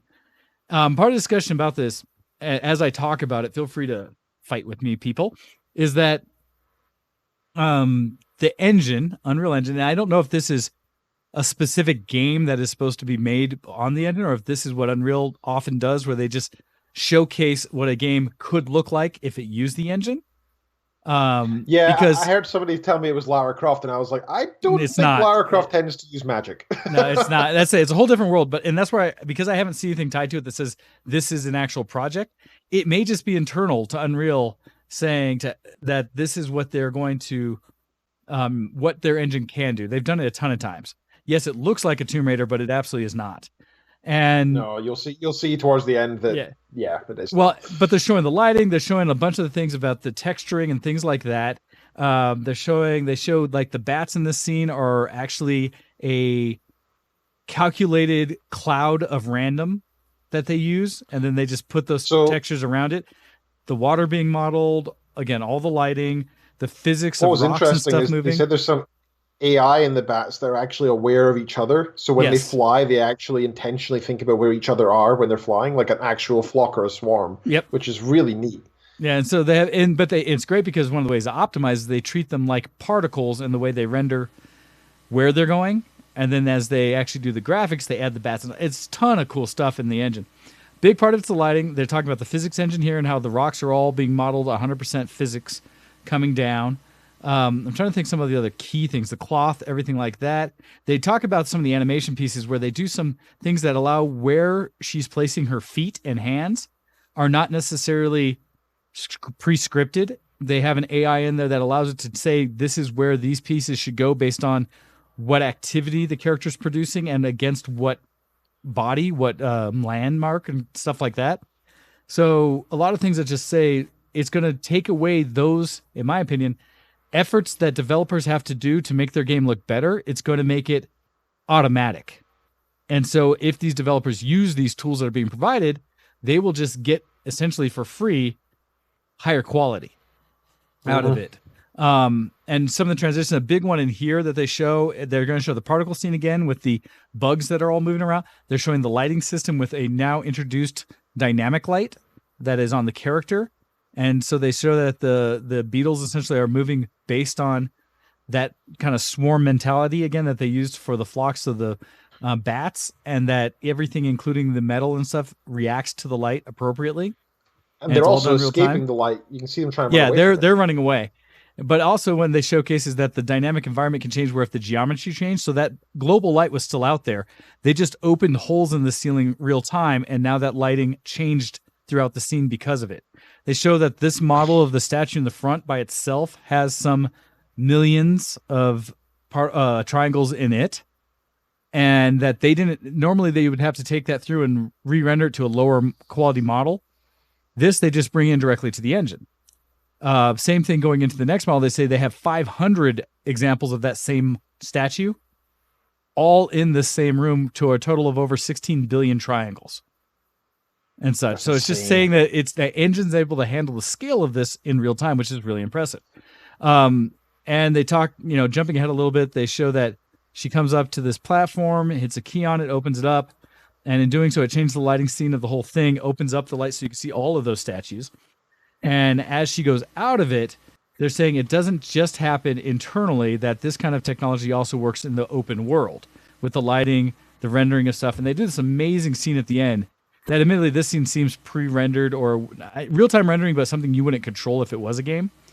But again, this is all real-time rendering of her flying through this destructing scene and how fast it's moving and the sheer amount of polygons and triangles and such that are being rendered and shown in the way that's doing it. And it's so fast. So fast with lighting that all makes sense that it creates a realism that's insane. Now, I bring all this up. I show it. It looks phenomenal. This, again, not saying that this is any actual game happening, but I want to show I am always impressed and excited by the new levels of technology, in this case, a demo or a tech engine that everybody who builds games will have access to, that movie people will have access to, that this technology is going to proliferate into what games get produced. But the reason I say this is because I got a criticism back that when I posted it saying, yeah, but no game ever ends up looking as good as the trailer, essentially. And my comment back was, this one isn't even a real game. It's just a trailer, but it's a trailer for the technology, just to say, here's the realm of the possible. It's always going to be in the hands of the developers, publishers, the people who make the game, to utilize as much of that as they want and do stuff with. But at least what we're getting is a showcase that this is what could happen. This is what the technology can allow now. And the developers or the people showcasing it were really highlighting this is how it can be done in a way that as a developer, you need less effort to produce better work, which means the time that developers are already using for game development is going to be more efficient, more optimized. And therefore, you should be able to accomplish more in the same schedule or time you had making games. That was my big push for wanting to share this engine. I highly recommend checking it out yourself when you have time, where you can showcase it as big as you can. They have that video in 4K, so you can blow it up as big as you can on a television or something like that, or if you have the monitor for it, to really dig into looking at how pretty it is. Beyond this, I'm sure we're going to get more information about the engine itself and what they're doing with AI, what they're doing with ray trace type lighting effects, what they're doing with optimization for hardware. Because at the same time this came out in the background, not related to this, NVIDIA just announced their new Ampere line of supercomputing setups and rendering engines, and how that stuff, it came out the 14th. And because it's not a gaming related announcement, it was more for the people that are using graphics cards for big number, for what you do with AI, and how their new technology coming out is significantly more efficient in power usage and number of teraflops it can push. Like they were talking petaflop level of computational power. That's crazy. And so that one of the discussions was for someone who paid last year $4 or what was it, like $4 or $6 million worth of an installation of their hardware into servers, you could do better performance today for $1 million. And that the actual upkeep cost went from, for that bigger server cost to match it, would have been 650 kilowatt hours of usage per day or whatever it was usage. The new one was like 28 kilowatt hours. Whoa. By comparison. So there's also a level of new text coming out. All these things, we're going to have the new consoles coming out at the end of the year that are going to be pushing technology. In the next year, I'm just saying I believe there's going to be a massive press for what we can do in gaming. Interesting talking point from Legend Tinker. This is why I don't like cross-platform games, because they only make it as good as the weakest platform they develop it for. That's an interesting point. I think. Well, yeah. I think.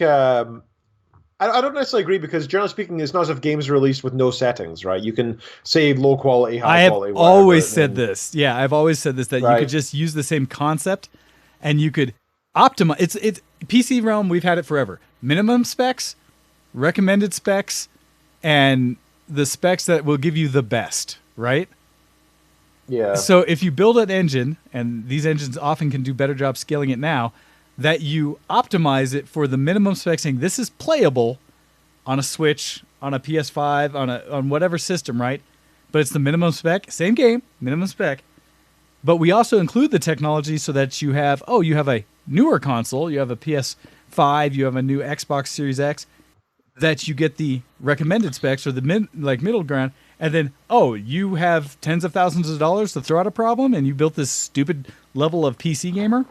Here is the ultra. Yeah, go for it. We will render. Yeah, I mean, more. like a good example is Minecraft, right? Yeah, you should have Minecraft Pocket Edition, where it's simplified and easy resources, and yeah, maybe it'll be 4K, but on some screens, like my phone's 4K, but like it doesn't mean it has to be stupidly beautiful on everything. It should be able to lowest common denominator for phones, sure. But then you can also have the ray tracing version for PCs with like I said, GTX whatever installed, and and then it can do some beautiful stuff that looks better than real life. Why not, right? Yep. So we're now reaching a time where we're going to go take a little bit longer break. We're going to be at 10 minutes or so. I have two songs queued up from our friends Edifice that are nice and chill. Right. You get to hear them play some wonderful instruments, help get you in the mood for checking out the Accidentals as we connect with them during this break time we're going to be taking. Feel free, if you have any questions for the Accidentals or anything like that, to email us in or get them queued up to mention it in the chat. In the chat, yep. And we will get ready for that. So with that, we're going to take a break. We'll be back. You're going to be listening to Edifice. You'll see the background thing on there, although it might jump around a bit as I get things set up for us.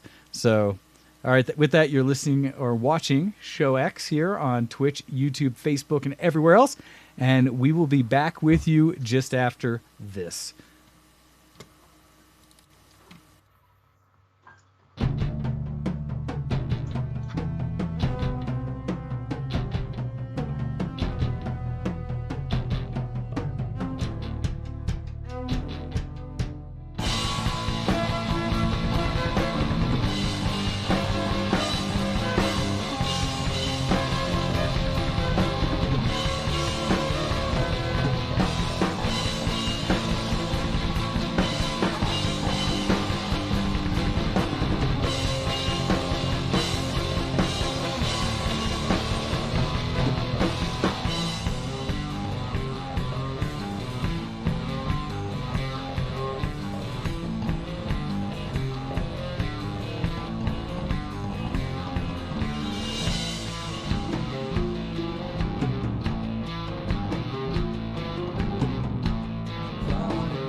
You're listening to ShowX on VtWProductions.com.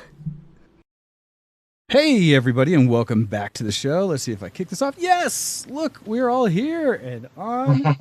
And actually, it's cool. I still have the chat coming over, but this time it is coming over Katie. So, well,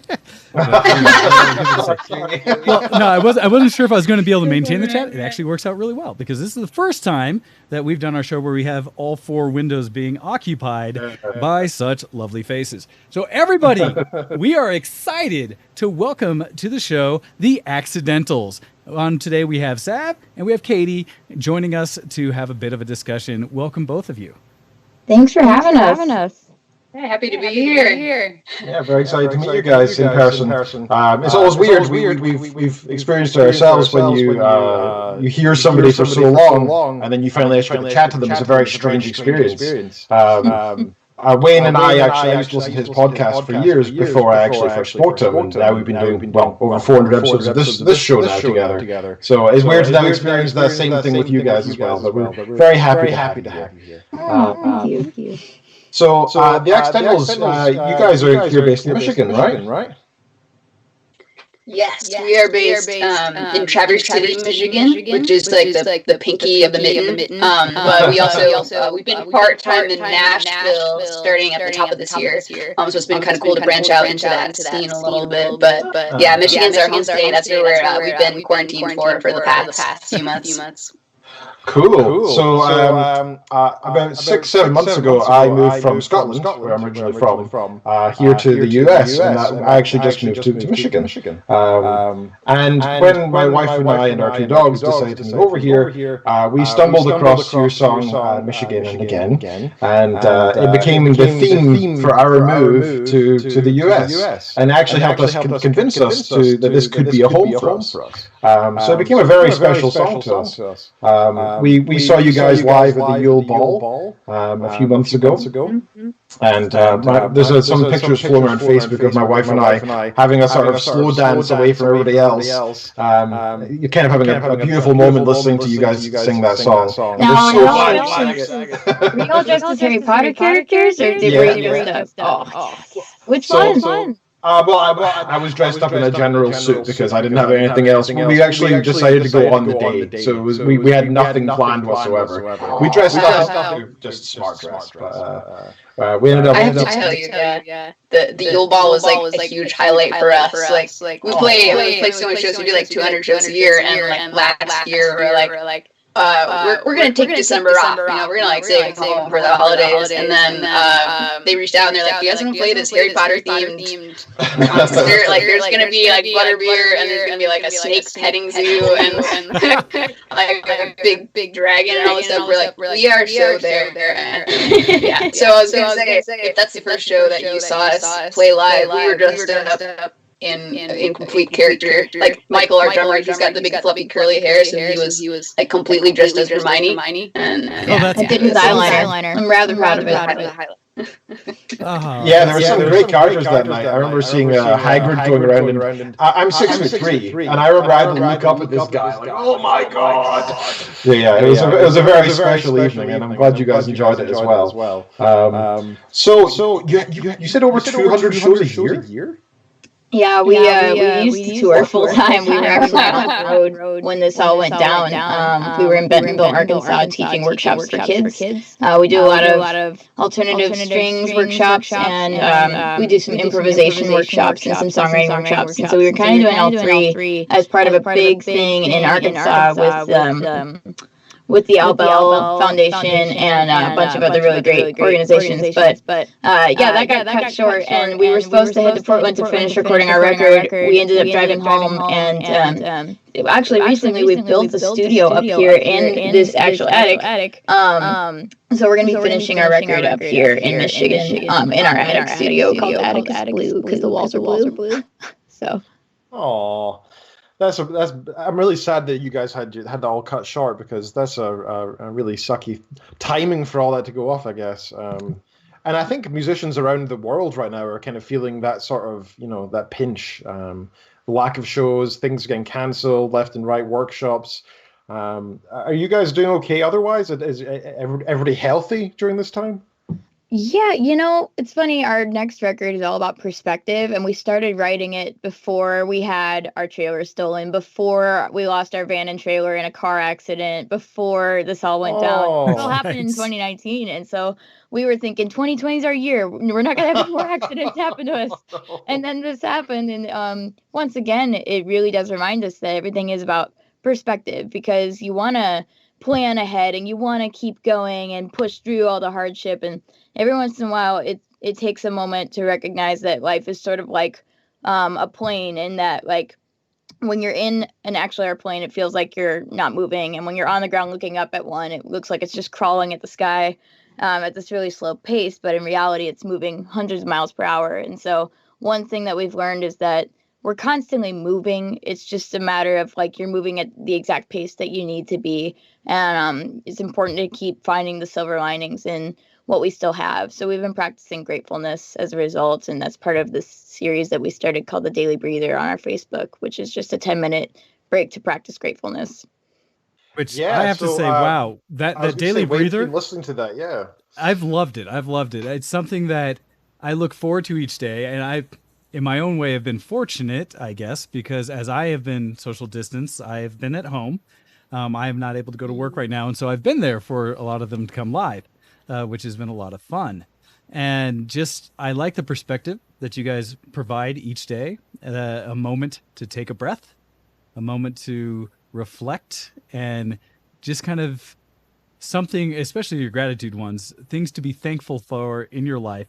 And I've enjoyed some of the things you've shared that have been as mundane or simple as some little bit of technology or convenience to bigger things of people in our lives, the relationships we have, people who are still working so hard during all this time to do the things to keep life available for others.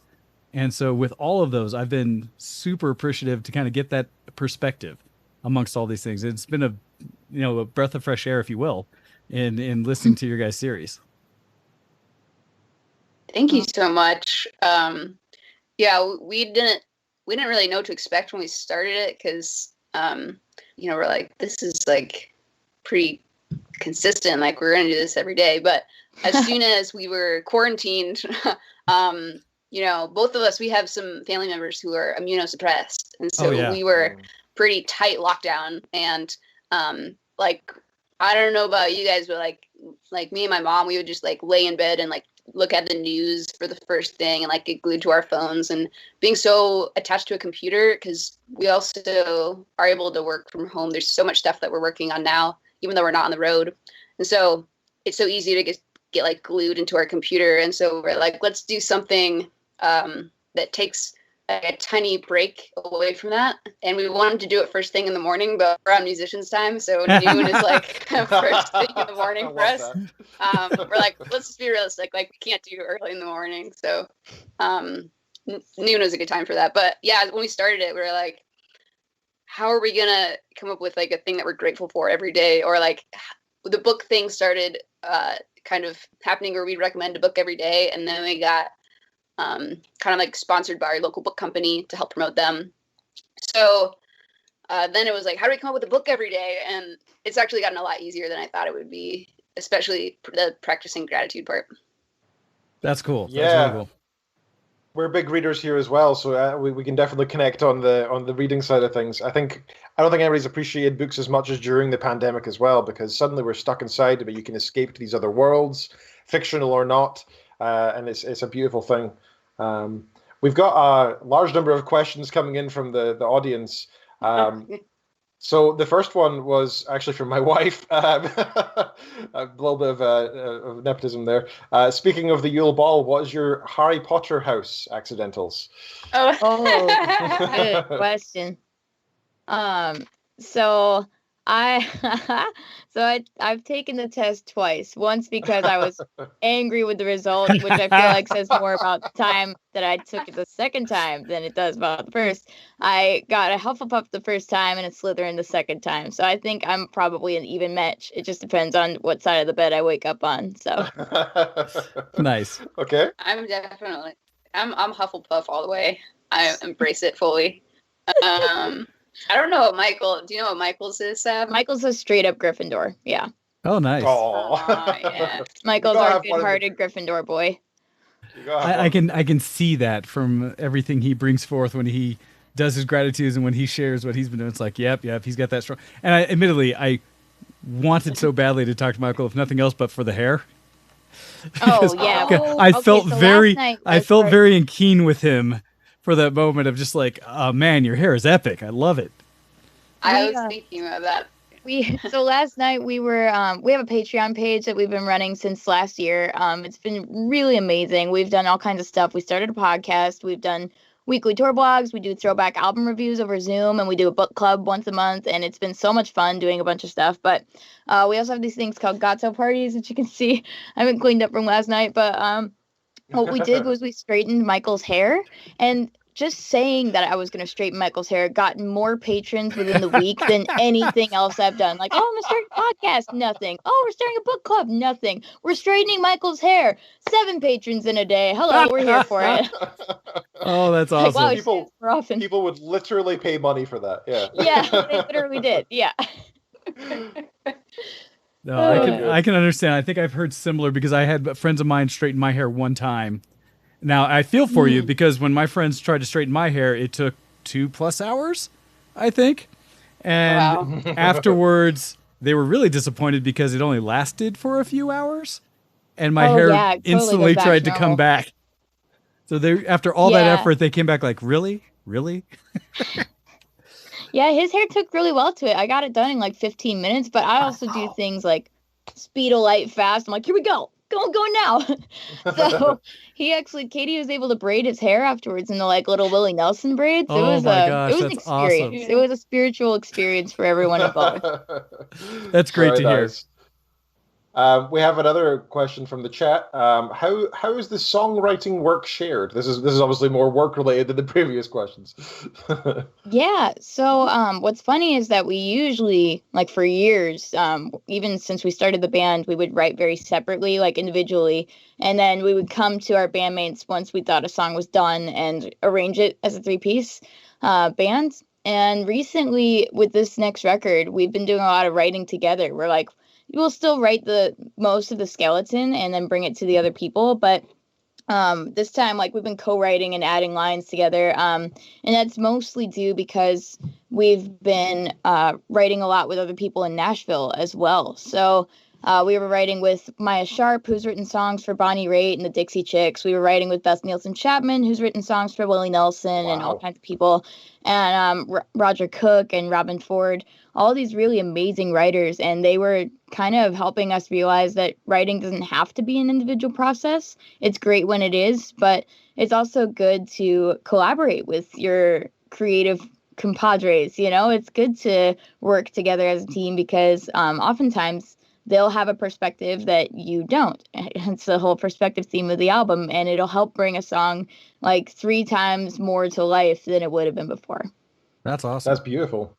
Well, and I have to speaking say of, that one of my, sorry, Wayne, you go ahead. Well, his lyrics, no, the lyrics thing caught me because it's something that I've been thinking about for a bit. As I consider myself lyrically challenged in that I've always been someone who hears the music, the hooks, the things like that, and I capture the sound.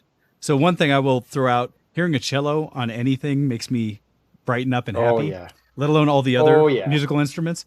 But as I've started to try to dig into the lyrics that you guys write and present, I was really taken because I have found a level of complexity or poetry in your writing that caught me off guard.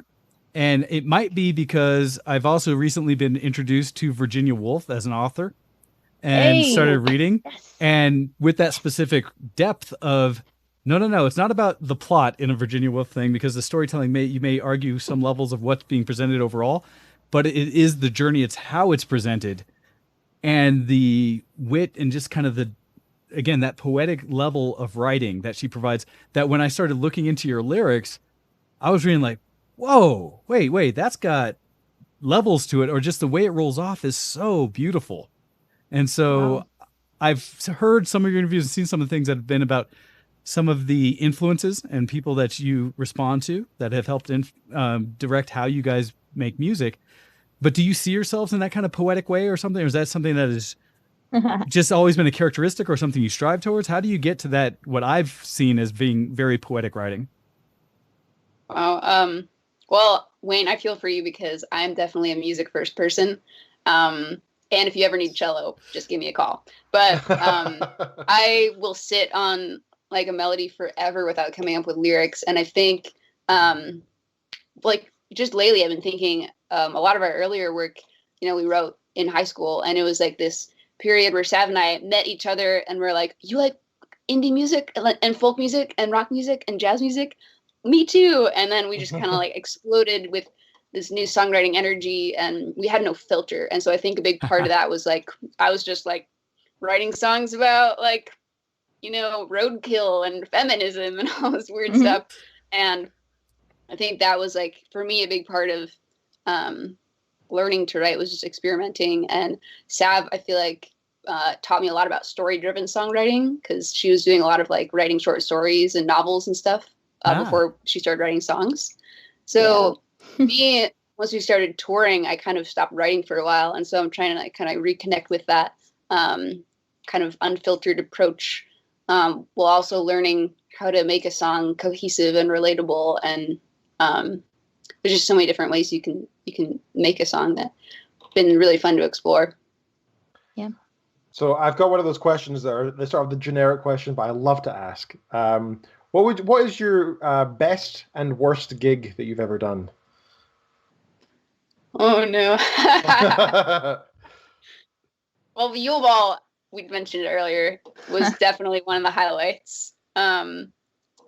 Worst gig? I mean, I got one, Kate. Yeah, do you want to? It might involve being sunburnt. Those are usually my worst. Mine is we played a gig somewhere in Oregon. I'm not going to name names because it's not our style. Sure. But played a gig somewhere in Oregon.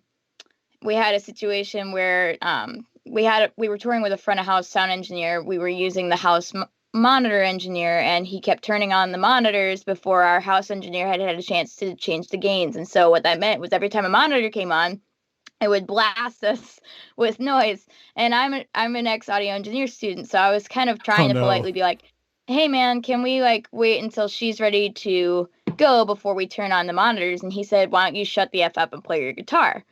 Ooh. To which point Michael stood up from behind the drum kit, got up in his face and said, say that again.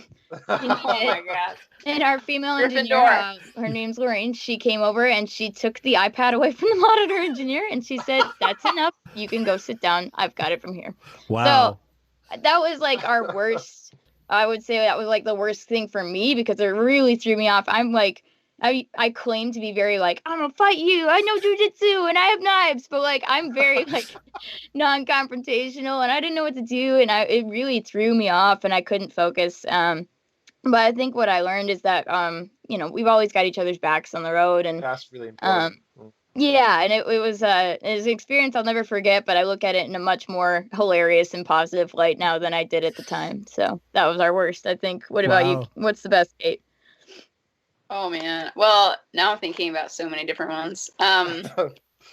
Like, yeah, there's so many gigs where like no one came, or like things stopped working because we have like 10 instruments on stage at once. Man. So there's a lot of shows, usually the highest pressure ones where like Bob Boylan is in the audience or something, like all the instruments stop working. But we played some really great shows that have been beautiful. Like another one of my favorites was Bluegrass Underground, where we got to open for Guster in an underground cavern. 56 degrees. So cool. Whoa, wow. Yeah, all caverns are 56 degrees out there, I guess. Yikes. It was fun.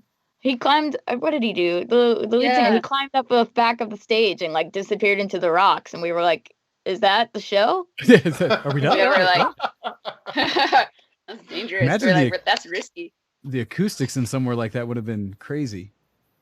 It was a lot for our sound engineer, Evan, who tours with us. Yeah, he was like, we're playing where? Oh boy, that'd be nuts. So I know we don't have a ton of time with you guys. One of the things I have to bring up from just the general perspective of our audience, all being a bunch of geeks and nerds, is kind of that aspect of life. I've heard and listened to some of what you guys have presented where I think I've teased out bits. I know in one of the Daily Breathers that I think it was you, Seth, it's mentioned that you had to be careful the next day because D&D was happening and things like that. Yeah. With that in mind, are in the campaigns you're playing right now, and for both of you, what are you playing? What kind of character are you running right now? Good question. Oh man, so yeah, I've played a lot of D&D at this point. I've never played before. I used to listen to the Adventure Zone by the McElroy brothers, and nice. oh man, so that's how I learned how to do it, was just through them. And I finally got my dice, so I've got them right here because I was all set up last night. Here they are. Yay. And I have a character who's a wizard. She's level 2. Her name's Lone Wolf Whisperer. Nice. I got that name from something I did. And she's totally cool. She grew up in a library and decided that she was gonna go try to become a lich because she has no idea what that really means, but she thinks that, you want to learn forever, you'll live forever. It's fine. And so that's the whole plot for her. She's doing a great job. Nice. That's cool. Yep. Very cool. Go ahead, Wayne. Oh, I was just saying, on the same level, Katie, I'm wondering if you do any of those kind of, anything you're gaming or such, even if it's not tabletop or anything like that you do that's a little more geek, that to help distract yourself through the time when you're not creating wonderful music for everyone. Oh, totally. I'm either out in the garden, like in the mornings or at night. My boyfriend lives in Nashville, and so we've been dating long distance for like 6.5 years or something. So recently been doing some gaming on Steam, catching up on like Portal 2 right now. Yeah. Oh, that's such a good multiplayer. Yeah, I know, it's great. It's like good teamwork. He's like he's like pretty good with puzzles, so he's always on top of it, and I'm just like, ooh, wow, I'm looking around, like shooting random portals everywhere, and he's like, okay, here's what we're gonna do. He's like already like way ahead of me. So that's been really fun. We're gonna do some more gaming. I think we're gonna play some Catan online later on. Nice. So I love Catan. We do some Jackbox games too, which is cool. Been doing that over Discord with friends. It's kind of funny because this is the most social we've ever been. Most of the time we're just on the opposite schedule of everybody that we love, and right now, like, everybody's doing nothing. So we were like, hey, we're playing like D&D tonight, I guess. Let's do it. No, it's awesome that you guys are finding the time and taking advantage of the situation. We've definitely been pressing for anyone who's listening to us to use everything available to connect, to do social calls, to play games. Many of the same things you brought up of playing Jackbox games, things like that. Just that there are lots of ways that even while we're mostly social distance or quarantine, we can still connect. And so it's really cool to hear some of what you guys are doing. I was hoping to have everyone to ask this question because it's kind of the joint work against each other almost. I was going to ask a D&D themed question about if you were to classify each other as a alignment or class, what would you see each other as? Michael's lawful good. I'll answer that. Sav is well, he's a chaotic Gryffindor, good. so Yeah, exactly. Sav, you're definitely chaotic good. Okay, I'm chaotic good. Michael is lawful good, and Kate's true neutral. I would say Nice. Kate is true neutral. She's like the documentary maker of our band. She could like go into a situation and like totally look at it from an unbiased perspective. So that's why I say true neutral. I respect that. Hey, it is always good to have a bit of variety and diversity in your groups. Oh my God, yeah. We say Michael has the dad energy, Katie has grandma energy, and I am just like the group cat, I guess. Oh, nice. The house. Just runs around at 3 a.m. screeching. Yeah, that's me. Yep. Great. So we had one silly question that's actually very relevant in the chat. Somebody said, so cats or dogs? I don't like to pick sides, man. Animals are just animals. They're good. They're good across the board. Dude, I'm dogs all the way. No offense to cats. See, I'll admire cats from a distance, but man, I don't know. I don't trust them. Their now, eyes. if you threw wolves into the mix, that'd be a different story. Well, now you're starting to really cheat. that's that's getting a little. They're technically dogs. They're technically. I got you. Just where that all comes from. So I had another really geek one that I was trying to pull forth again from listening to things you had said in the past, and that was that I heard reference to having watched the Avatar series and such, because I think it came up in something about this sounds very Earth, Wind, Fire, very nation based. But knowing that, I was going to ask the exact daily feature that you're referencing to. But knowing that aspect, are there any kind of, because I'm a big anime fan, animated features, things like that, love anime, could talk it all day. But with that in mind, I'm throwing out to both of you, is there anything that you particularly care about, and it could be something that you loved, that maybe you got into something like anime or animation, or that you see going forward in the sense of things that are more modern, like Avatar and some of these things on Netflix, like Dragon Prince and other things that are going on, that you guys are into, or that you just, when you hear that kind of geekery, you're like, that was my jam? I just have to say really quick on the subject of anime, my younger sister is she's doing the rest of her college online this semester. She's taking an anime class. So she's discussing like gender, the role of gender in Japan and everything. And so like 2 days a week, she has to watch 2 episodes of a different anime. Ooh. So I've been exposed to way more anime than I ever have. And of course, like full like movie format. Like, we love Studio Ghibli type stuff, but of course. The shows have been really cool. Like, she watched One Punch Man for a bit, Black Butler, lots of things I can't even pronounce that I would slaughter the pronunciation, but really, really enjoying it a lot. Everybody in the chat is saying, yo, where was that when I was in college? I want to take that class. Yeah, it's awesome. I took a science fiction class when I was in college. That's my claim to nerdiness. I had to. Hey, if you have the opportunity. Yeah, for real. Speaking of anime, like, Studio Ghibli, I never quite learned how to pronounce it, but anything in that realm is like so good. And I guess, like, going off, I feel like your question, I'm still trying to figure out, like, what exactly are you saying, like, what's a really geeky thing that you, like, latch onto? Well, that is an aspect. I do like to pull out the geekiness. And this is mostly as a slap to Ken, because he does not like anime. I was waiting for this. And so he is not a fan of anime. So if anytime I can pull out that most people in the world do, Ken, and everyone loves anime, you should get on board. I try to find opportunities to see something either that you yourself find dear or love, or if it's relevant now, something current that you just found that's like, ooh, have you checked out this? Because I love for our audience to realize how cool and diverse our guests are. See, we define geekery as anything that you have a passion for, right? Okay. We see as a very good thing. And obviously you guys love music and you love literature, and from the sounds of it, you love D&D and anime, which is absolutely fine, by the way. There's nothing wrong with liking anime.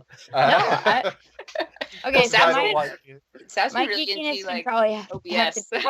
Oh, well, I was just going to say, yeah. So the really geeky thing that I've been doing lately is I wrote a 40-page tutorial on how to live stream via OBS. And I did that for multiple reasons. I did it mostly because I felt like I've been doing a lot of digging myself and trying to figure out how the music industry was going to transform. And I wanted other artists to be able to have easy access, because a lot of times it's watching, like, these really intelligent, nerdy kids on YouTube, like, totally school you on how to do this, but it's a lot of digging. So yeah, I wrote this tutorial and I add to it every single day. It's massive and it's bookmarked, but it's like my college thesis that I never wrote on OBS. So that's something I've been really getting into, is how to live stream, why it works the way it does, why every computer is different. It's a massive subject and undertaking, but it's something that I've been really passionate about. So.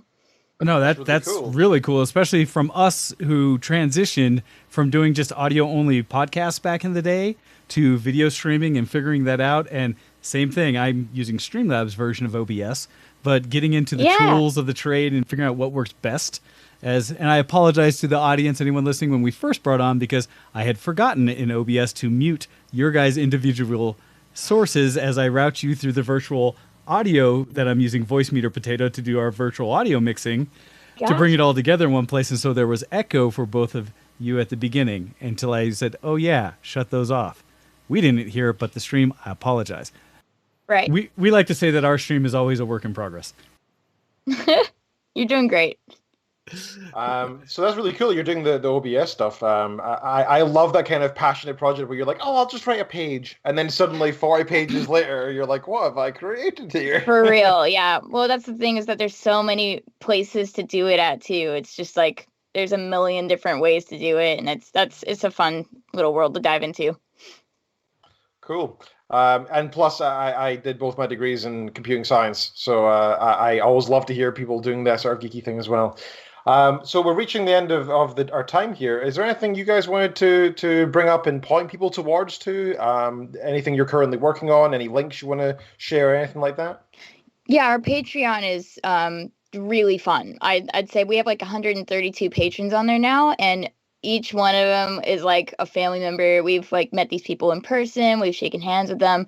There are a lot of new people coming in, which is cool. And it's like Netflix, where like instead of movies, you get like all kinds of weird entertainment stuff from us. Like we'll have like AMAs, or we'll do like random live streams where we cover 30 seconds of a song we don't know very well, or we'll straighten Michael's hair, or weekly tour vlogs, throwback album reviews, all kinds of stuff. And it's really fun. We're having a total blast, and it's kind of the way that we pay our bills and pay our off-road tour manager and our sound engineer, who they're just not working right now, and we're throwing our money from Patreon back at them so they can make it through this time. So Patreon's a really great way to help us out, and it's also a really fun way to interact and like be part of the gang. We're having a really good time there. And that's patreon.com/The Accidentals for anybody interested. All one word, The Accidentals. Is there anything else? Any other social media you want to give a shout out to or anything? Any other projects or anything? Yeah, we just wrapped up a big YouTube series. Every Wednesday since like January 1st, we've been doing a new cover video. So we just did that. I mean, we're doing lots of live streams on Facebook, and we're slowly starting to do a little bit less and focusing more on Patreon because, like Sav mentioned, we are getting ready to finish a new album, and hopefully we'll have a new single out next month. Awesome. All right. Well, thank you so much for joining us on the show. It's been great having you guys here. It's been very fun.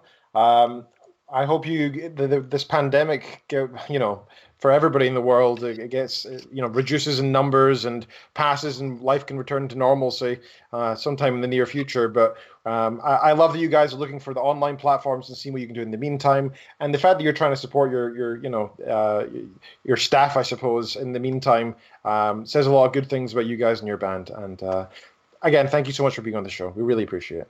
Thank you for having us. This is a blast. Oh, yeah, you guys are awesome. Thank you so much.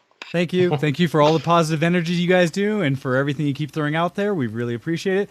Anyone who's been listening and watching, you've got to check out The Accidentals. They have so much good content out there to jump on. You can catch it on YouTube, Spotify. There's all the links. I'll have it all in the show notes so you can click on and follow with. And so with that, thank you both to our guests, for Sav and Katie, for joining us today. Thank you, Ken, for being on the show this week. And thank you, everyone, for tuning in, as we love and appreciate you. And with that, we are going to shut things down for today, and we will catch you again next week. And so have a good one. Bye, everybody. And goodbye. That's our little... See you next zombie. Good night. I forgot.